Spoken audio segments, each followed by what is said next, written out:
Herkese merhaba arkadaşlar. Şimdi size Razer Black Shark V2 X jacklı versiyon, yani 3,5 mm jack olan versiyonunda CS2 oynayan arkadaşlar için eğer bir equalizer ayarına ihtiyaçları varsa ya da herhangi bir problem yaşıyorlarsa equalizer'a dair, boğuk ses, düşük ses sorununa dair ona yaptığım kendi çözümümü göstereceğim. Bu çözüm zaten internette de var aynı şekilde. Öncelikle şu ekranı iyi belleyin. Tamam mı?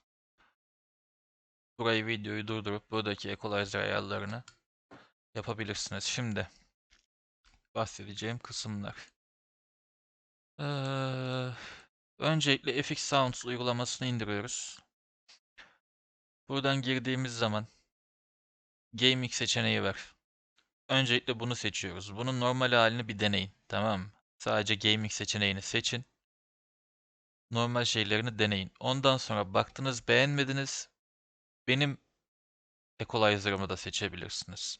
Buradan 0, artı 2, artı 2, artı 2, 0, eksi 1, eksi 1, artı 2, artı 2.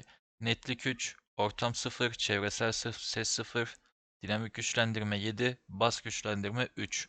Şimdi geldik Realtek ayarlarına. Realtek'te bir ayarımız var mı? Ses ayarlarını aç diyoruz. Ses denetim masası diyoruz.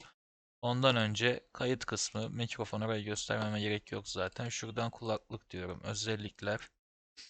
Arkadaşlar buradakilerin hiçbirini açmanıza gerek yok. Gelişmiş de 2 kanal 24 bit 4800 bu şekilde benim için ideal yani. İnternette öyle gördüm, öyle yaptım. Galiba bir artısı o şekilde var. Burada zaten gelişmiş seçeneğinde hiçbir şey yok. FX Sound'unkinde. Mikrofon için bir ayar var mı ona bakalım. Mikrofon bası 0, geliştirmeler, bunları ellemiyorum. Şurada gürültü tutmayla akustik eko iptalini açıyorum ben. Sonra Realtek denetim masası. Şuradaydı. Burada bak, kulaklık kısmı. Ses efekti. Bunların hiçbiri açık değil. Zaten buradaki ayarlar da diğerininki aynı. Yani o Windows'unkinde açtığım yer aynı. Buradan da AC97 ön panel. Ben bunu seçtim. Bir artısı var mı bilmiyorum. Ama güzel ses alıyorum yani. Bunun normal sesi çok düşük.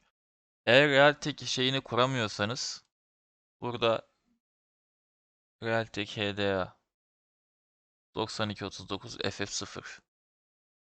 Bunu nereden indirmiştim hatırlamıyorum.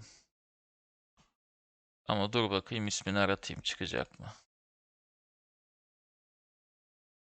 Tamam, eğer Realtek sürücüsüne ihtiyacınız olursa videoya yorum atın, ben onun linkini internete bırakırım video açıklamasına.